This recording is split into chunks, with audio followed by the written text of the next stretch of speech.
Hello everyone, my name is Alejandra Romo and I'm really happy to be here today, even if it's through a computer screen. This is my second year at San Jose State where I'm studying to be a future SLP and I am a part of the Communicative Disorders and Sciences program. Hello all, my name is Aminah and this is also my second year at San Jose State University where I am working towards my goal of becoming a speech-language pathologist as well. Today we are going to be presenting to you our showcase project, Language Development with a Stutter. In a semester where we have learned so much, we could not find just one project to present to you today that we have done throughout the semester, so instead we created our own. Today we will be presenting a project where we integrate everything we have learned throughout the semester while analyzing the language development of a 4-year-old with a stutter from a YouTube video. Pragmatics, semantics, speech production, and syntax will be discussed. The child from the speech sample's name is Brooklyn, and she appears to have a stutter, which seems to affect her speech production.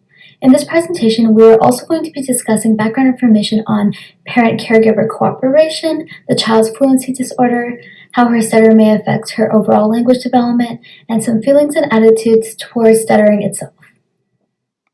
What we have learned in 3 of our classes this semester will be showcased tonight.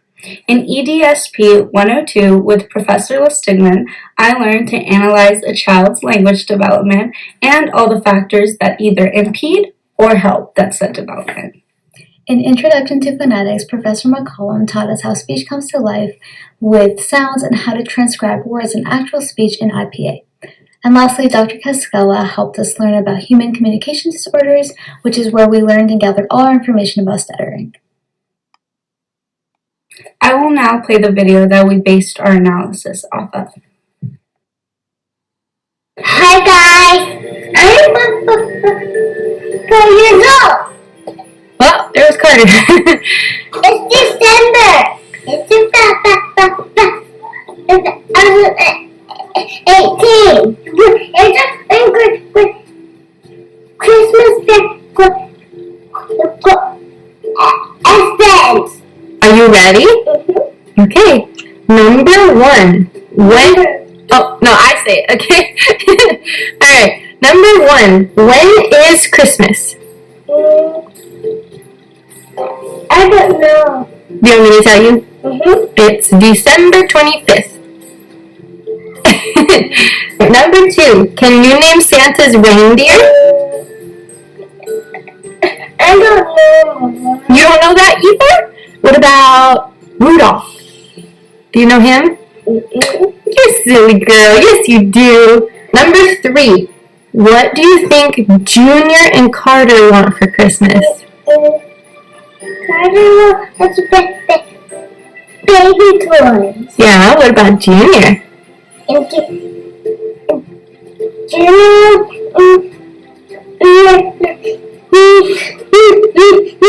Nerf gun. Nerf guns. Oh, I think you're right. Okay, number 4. What do you want for Christmas? I want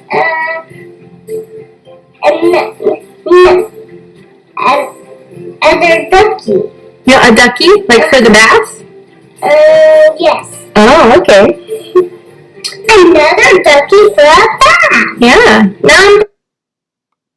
I will begin today's discussion by talking about pragmatics.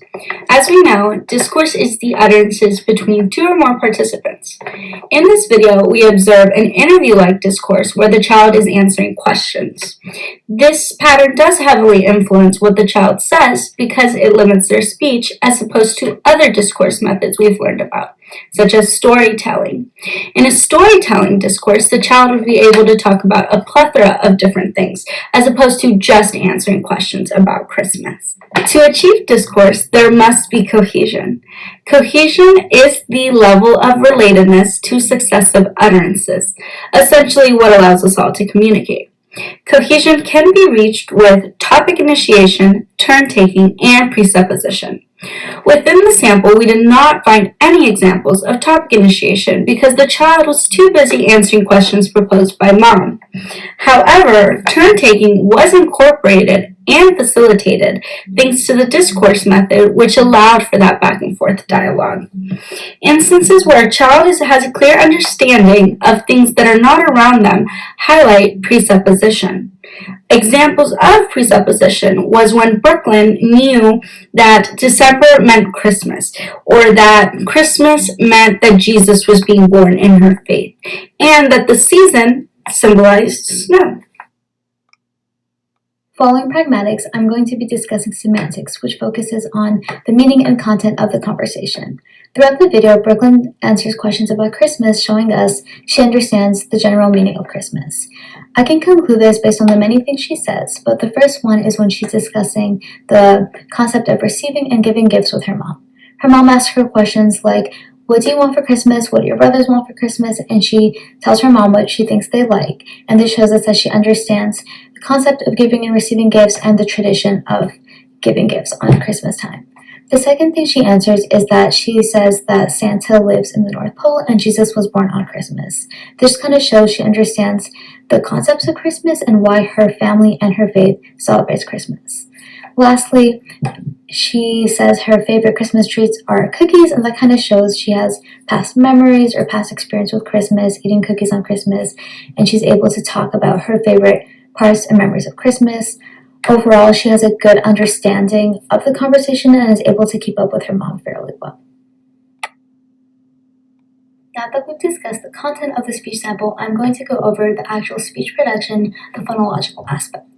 As a young child develops language, there are many phonological processes that may appear that are a completely normal part of development. A few examples are some substitution errors such as fronting, backing, stopping, gliding, assimilation, and simplification processes such as reduplication, final consonant deletion, cluster reduction, and unstressed syllable deletion.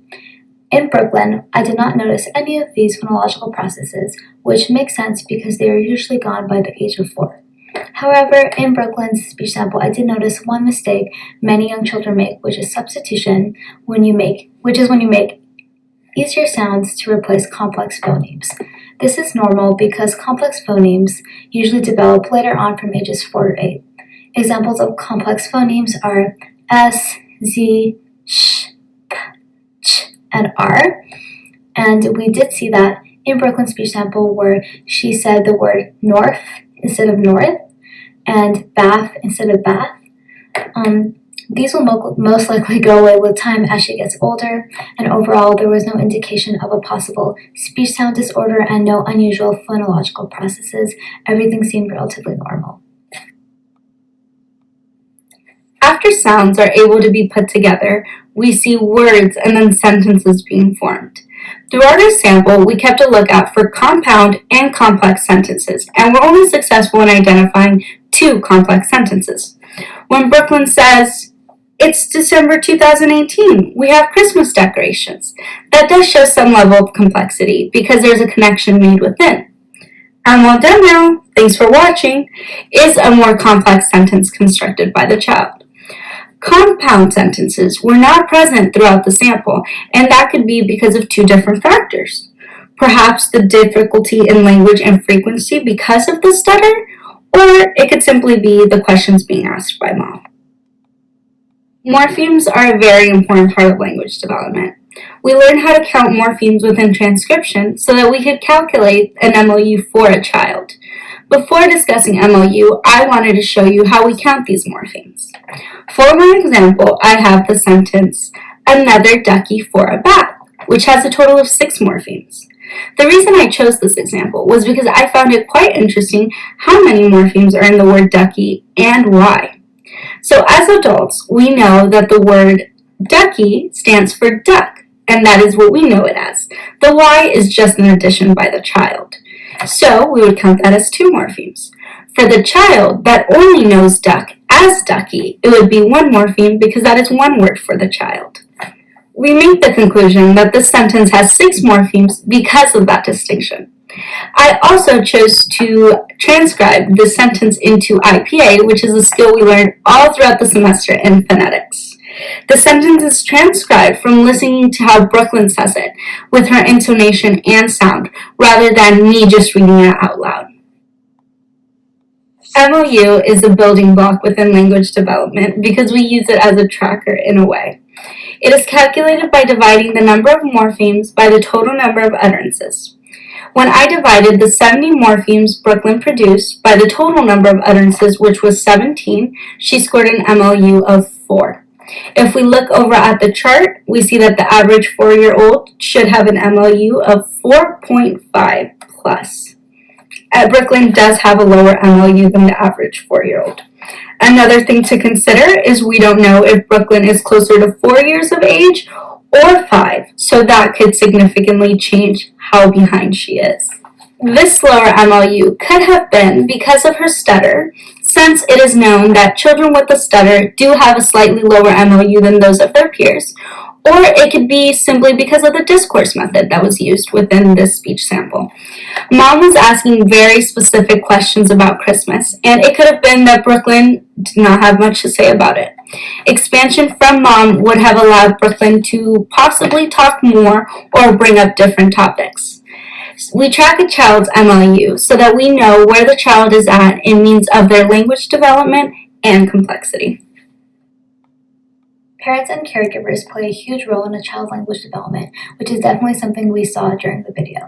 Throughout the video, the mom is engaged the entire time and is leading the conversation and conversing a lot with Brooklyn. One key thing I noticed is that the mom is not answering for the child. This is really important when a child is developing language to not answer for the child, and especially with Brooklyn's stutter, it's important not to interrupt her even if she was having trouble getting words out, and the mom did that perfectly. There's also lots of confirmation throughout the video. The mom repeats almost everything Brooklyn says with a confirming and encouraging tone, and sometimes will even continue the conversation and comments after what Brooklyn said to try to keep it going. I did not notice any reformulation, repetition, or cueing from the mom, and overall she was engaged throughout the entire time. Going into this project, we did not expect to be analyzing a communication disorder and honestly did not expect Brooklyn's stutter to impact her language development as much as it did. And because it played such a major role in our speech sample, I'm going to be spending the next few slides discussing stuttering. Stuttering is a fluency disorder involving frequent problems with normal fluency and flow of speech.